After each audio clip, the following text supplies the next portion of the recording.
O nosso convidado de hoje para falar um pouco sobre esse assunto coronavírus é o médico e professor universitário Nilo Paro.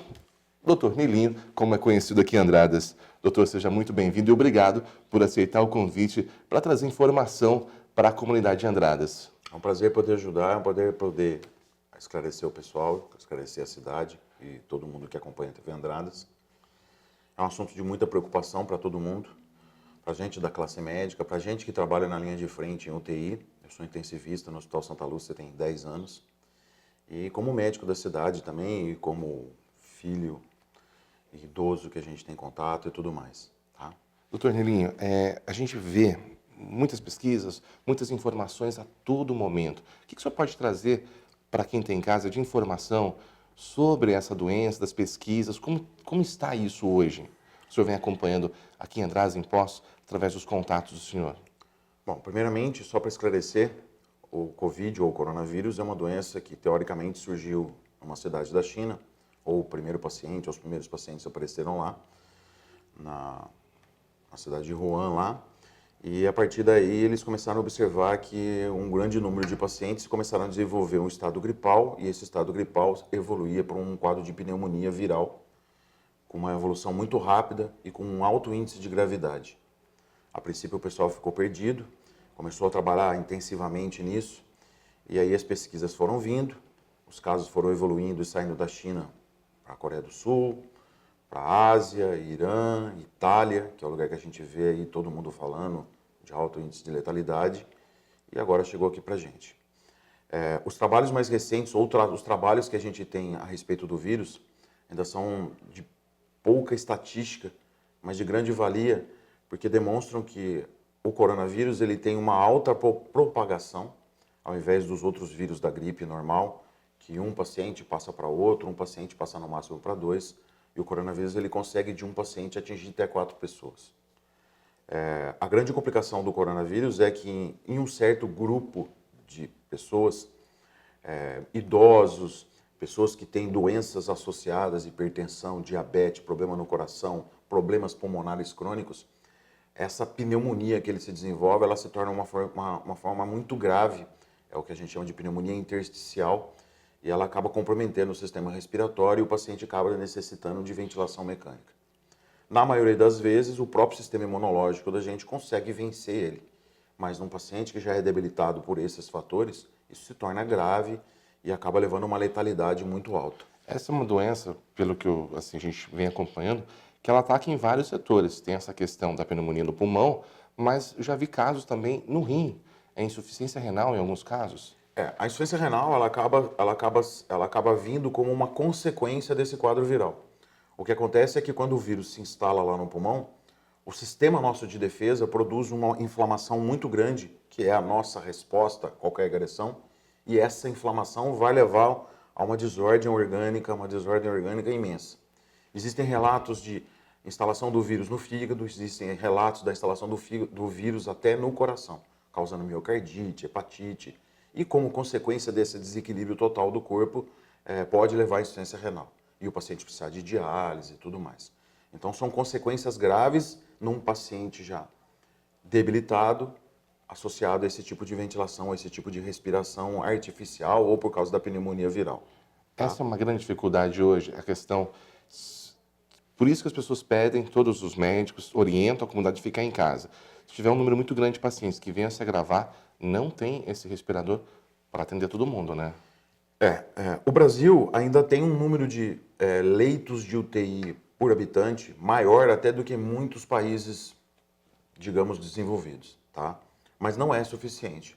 Se a estatística mundial, como tem mostrado, que 2%, 3% da população vai desenvolver um quadro grave e vai precisar de ventilador ou ventilador mecânico para suspender a respiração dele até que o pulmão dele recupere, a gente realmente vai ter dificuldade para atender isso aí.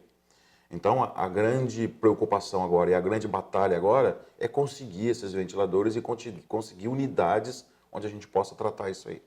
Por isso que o isolamento é tão importante. É importante se isolar para que quem não é de grupo de risco não se torne um vetor para levar essa doença para os idosos, para as pessoas de casa e para as pessoas que têm alguma alteração que possa desenvolver uma doença grave, tá?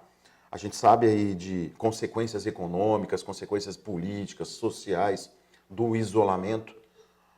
Na verdade, a humanidade moderna nunca passou por isso. Mas a preocupação maior agora é com a saúde, né? Todo mundo tem um idoso em casa, todo mundo tem um pai, a mãe, a avó, um avô, um tio. E a gente não pode deixar isso como um simples número. A gente sabe que tem governos mundiais aí que têm tratado isso como uma coisa de baixa letalidade ou uma doença que só atinge velhinho. E estão mandando o pessoal ir trabalhar, mandando o pessoal ir fazer sua vida normal. Só que, infelizmente, a gente não tem cultura o suficiente para que isso se torne uma coisa segura. Eu posso não ser grupo de risco, você pode não ser grupo de risco, mas a gente sai para a rua, vai trabalhar, vai viver a vida da gente, chega em casa, abraça o pai, fica perto da mãe, a mãe é hipertensa com diabetes, a mãe é cardiopata, a mãe tem um problema já renal pré-existente, e aí você pode transformar você como um vetor para alguém que vai acabar falecendo. Esses grupos de risco, por que essas pessoas, se estiverem em contato com o coronavírus, a situação fica mais difícil, mais complicada? Porque, como eu falei para você, o coronavírus, no pulmão, ele vai desenvolver um processo inflamatório e esse processo inflamatório vai liberar no organismo da gente algumas substâncias, as substâncias anti-inflamatórias, e elas levam um desequilíbrio hemodinâmico. Elas vão levar desequilíbrio da pressão, do funcionamento do coração, do funcionamento renal, e isso vai ocasionar numa pessoa que já é debilitada ou que já tem um organismo andando ali na linha, né, de cima do muro, há um quadro grave. A gente percebe hoje que todo mundo fala desse assunto, todo mundo quer esclarecer esse assunto que é o coronavírus, mas estou em casa, estou com resfriado, uma gripe, nossa, estou com coronavírus. Tem como diferenciar isso? O que a gente tem feito de protocolo para atendimento, eu acredito que a Andradas também esteja fazendo dessa forma, com a secretaria e tudo mais, os sintomas do coronavírus: tosse seca, febre e coriza. Se for uma tosse seca leve, com uma febrinha baixa e o nariz escorrendo, fique em casa. Pode ser ele, como também pode não ser ele. Isso desenvolveu febre alta. Isso está levando você, ou está levando a pessoa a ficar desanimada, a dinâmica que a gente fala, ou prostrada, tem que prestar atenção. Começou a desenvolver dificuldade para respirar, o fôlego está curto, está difícil para ir até na escada, está difícil para ir até o banheiro, tem que levar para avaliação. Só uma pergunta, se eu for febre alta é a partir de quanto? 38,5, 39. 37? 37, casa antitérmico. O pessoal tem falado muito do ibuprofeno para não usar o ibuprofeno. O ibuprofeno é um anti-inflamatório e ele tem no mecanismo de ação dele uma interação com uma substância que nós temos na célula, que é a enzima de inibição de conversão da angiotensina, e é o lugar onde o vírus se liga lá na nossa célula. Então, se for usar como antitérmico, não use ibuprofeno. Use o paracetamol e a dipirona. Isso está muito bem estabelecido em estatísticas e em trabalhos mundiais. Toma antitérmico, hidrata, toma uma vitamina C, se alimenta bem, fique em repouso. Começou a ter febre alta, 38,5, 39, associou dificuldade respiratória, procura um atendimento. Eu sei que aqui na nossa cidade, o pessoal da Secretaria de Saúde está montando um esquema para que o posto de saúde seja um local de triagem. Está em dúvida? Está gripado? Procura o atendimento, o pessoal vai conversar, vai te explicar. Teve febre? Vão te orientar, vão te mandar em casa para isolamento. Tem alguma dificuldade respiratória? Tem algum fator associado que a equipe da saúde está pronta para poder esclarecer isso, encaminhar quem precisa ou não? Eles vão mandar para o hospital. Agora, o que a gente não pode é começar a ir para o pronto-socorro, todo mundo ir para o pronto-socorro, ir para o pronto-socorro. Chegar de noite, estou com febre, vou no pronto-socorro. Estou tossindo, vou para o pronto-socorro. Vai sobrecarregar o pronto-socorro, além do que, se você ficar indo e você realmente estiver com Covid, você pode ainda ser um vetor de transmissão para outras pessoas. Então, por isso que o isolamento é tão importante e por isso que essa diferenciação é importante. Doutor, o senhor trabalha na UTI em Poços de Caldas. Hoje, é importante as cidades terem a UTI, principalmente nesse momento? É importante que as cidades menores tenham um suporte de atendimento intensivo. O suporte de atendimento intensivo é ter a unidade com respiração artificial, mas ter medicações especializadas, material especializado, EPI, material de proteção do profissional de saúde, porque senão ele também se torna uma vítima. E tratar certos problemas. Agora, é claro, o Covid é muito importante, a gente está vendo Pinhal desenvolvendo uma, Itapira desenvolvendo outra, o próprio prefeito nosso disse que está batalhando para conseguir a nossa UTI, mas é uma necessidade que vai ser muito boa para a cidade a longo prazo. A gente vai desafogar outros hospitais e nós temos aqui profissionais excelentes para trabalhar como médicos, como fisioterapeutas, como enfermeiros, para montar essa equipe. Então seria ótimo que a cidade tivesse a sua própria UTI. Não vai resolver tudo, a gente não vai operar coração, a gente não vai fazer cateterismo, a gente não vai tratar AVC grave, não vai operar cérebro, mas a gente vai tratar muita coisa aqui que a gente pode resolver sem precisar mandar para outro hospital e contaminar também os outros casos. Como está a situação do hospital que o senhor trabalha em Poços, para a questão de orientação desse trabalho? O Hospital Santa Lúcia é um hospital que já é referência no estado de Minas para atendimento cardiológico e atendimento neurológico. E como a gente trabalha, recebe muito paciente do SUS do estado inteiro, vem paciente do norte de Minas para a gente, o pessoal lá está montando um serviço de guerra mesmo, um atendimento de guerra mesmo. Está tendo um treinamento ostensivo, colocar e retirar EPI, tipo de medicação que vai ser usada, fluxo de atendimento, chegou gripado, vai para cá, não é gripado, vai para cá, está gripado, tem uma unidade separada. A UTI lá é uma UTI de 40 leitos, nós temos 4 unidades lá, uma neurológica, uma cardiológica, que é para cirurgia cardíaca e a parte diretamente ligada ao coração, e mais outras 2. Então, eles já estão definindo, primeiramente, uma UTI para isso. Se os casos aumentarem, conforme a estatística está mostrando do que vai acontecer, eles vão aumentar essas unidades e vão aumentar o atendimento. Mas, assim, é um atendimento de excelência, tem grandes mentes trabalhando lá, Dr. Frederico, Dr. Ricardo Mello, Dr. Anderson, o pessoal mesmo, Dr. Ricardo Bergo, que é o pessoal da equipe mesmo, o próprio Dr. Aum, que é o dono do hospital. Então, a gente está muito antenado com o trabalho novo e com preocupações. E montar tipo de atendimento, que eu acredito que é o que a Andrada está fazendo também, pelo que eu vejo dos colegas comentando, pelo que eu vejo de todo mundo falando. Então, assim, a gente está se preparando para o pior. É melhor se preparar para o pior e, graças a Deus, não teve nada, do que a gente ficar achando que isso não é nada, é uma gripezinha, né? Como muitos estão falando aí, e depois a coisa complicar, tá? Então, a gente está se preparando muito, está batalhando muito.